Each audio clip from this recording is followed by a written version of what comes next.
दुल्हन ने शादी के बाद किया मना। शादी के बाद विदाई का समय था। नेहा अपनी मां से मिलने के बाद अपने पिता से लिपटकर रो रही थी और वहां मौजूद सभी लोगों की भी आंखों में आंसू थे।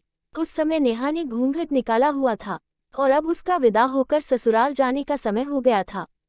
तो जैसे ही नेहा रोती हुई कार में बैठने लगी, तभी उसकी छोटी बहन रोती हुई उससे दोबारा लिपटकर रोने लगी। तभी गाड़ी के पास खड़े नेहा के पति अविनाश से उसका दोस्त दिनेश कहता है, अरे यार अविनाश, यहाँ से घर पहुँचते ही सबसे पहले होटल अमृतबाग पहुँचकर एक बढ़िया सा खाना खाएंगे, क्योंकि यहाँ तेरे ससुराल में तो एकदम घटिया खाना था। ऐसा खाना तो हमारे यहाँ कुत्तों को भी नहीं खिलाते। तभी साथ ही खड़े अविनाश के छोटे भाई ने भी कहा, हाँ यार, यहाँ का खाना तो एकदम बकवास था और रस मलाई में तो रस ही नहीं था। ये कहते हुए वो तीनों ही जोर जोर से हंस रहे थे। तभी नेहा के पति अविनाश ने भी अपने ससुराल वालों की मजाक उड़ाते हुए कहा कि हाँ यार, मैंने भी मजबूरी में ही यहाँ का खाना खा लिया, वरना मैं तो ऐसे खाने को तो हाथ भी नहीं लगाता। और अब पक्का हम तीनों घर पहुँचते ही होटल अमृतबाग का खाना खाएंगे। अपने पति के मुंह से ऐसी ऐसी बातें सुनकर नेहा कार में बैठती बैठती रुक गई और उसने गुस्से में सबके सामने अपना घूंघट हटाते हुए कार के दरवाजे को जोर से बंद किया और आंखों में आंसू लिए नेहा अपने पिताजी के पास चली गई और उनका हाथ पकड़कर उनसे ये कहा कि पिताजी, मैं ससुराल नहीं जाऊंगी, मुझे ये रिश्ता बिल्कुल मंजूर नहीं है।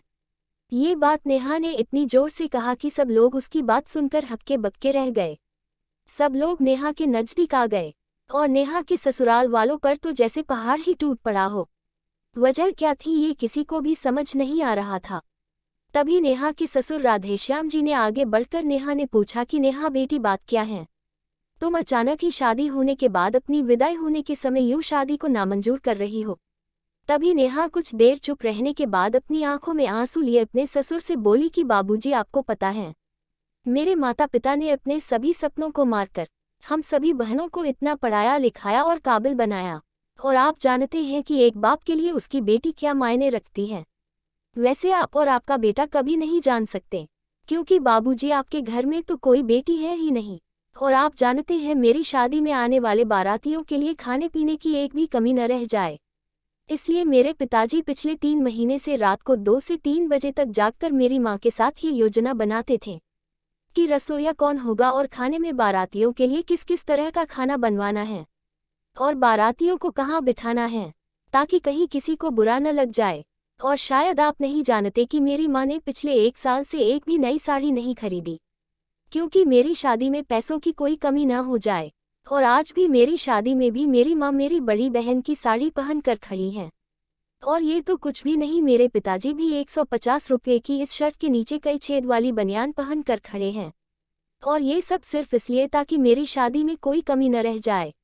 लेकिन इतनी मेहनत करने के बावजूद भी आज इस शादी में आपके बेटे को रोटियां ठंडी लगी, उसके दोस्त को पनीर बकवास लगा, और मेरे देवर जी को रसमलाई में तो रस ही नहीं मिला।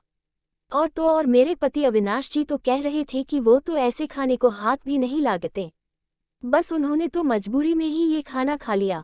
अगर सब कुछ इन्होंने मजबूरी में ही खाया है, तो इसकी क्या गारंटी है कि मुझसे शादी भी ये अपनी खुशी से ही कर रहे हैं।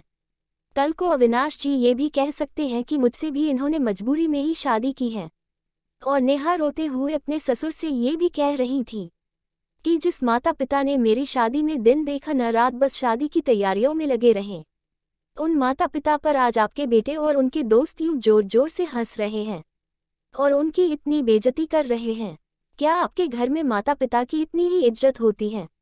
तभी नेहा के ससुर ने कहा कि बेटी, इतनी छोटी सी बात पर तुम इतना नाराज हो गई।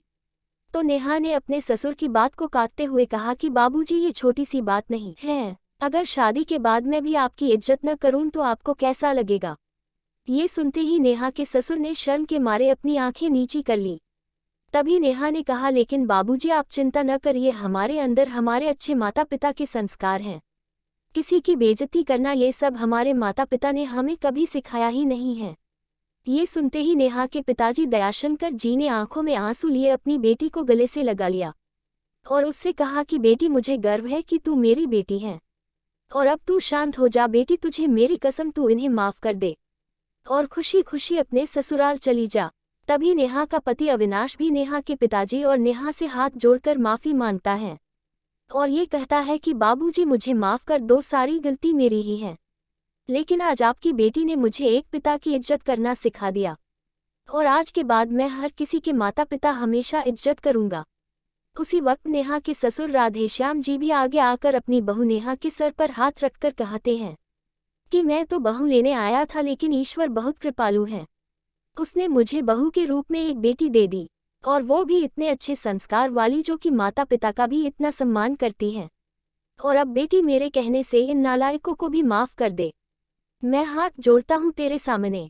तभी नेहा अपने ससुर जी के दोनों हाथों को पकड़ लेती है और कहती है कि नहीं बाबूजी, आप मेरे पिता के समान हैं, कृपया आप मेरे सामने हाथ मत जोड़िए।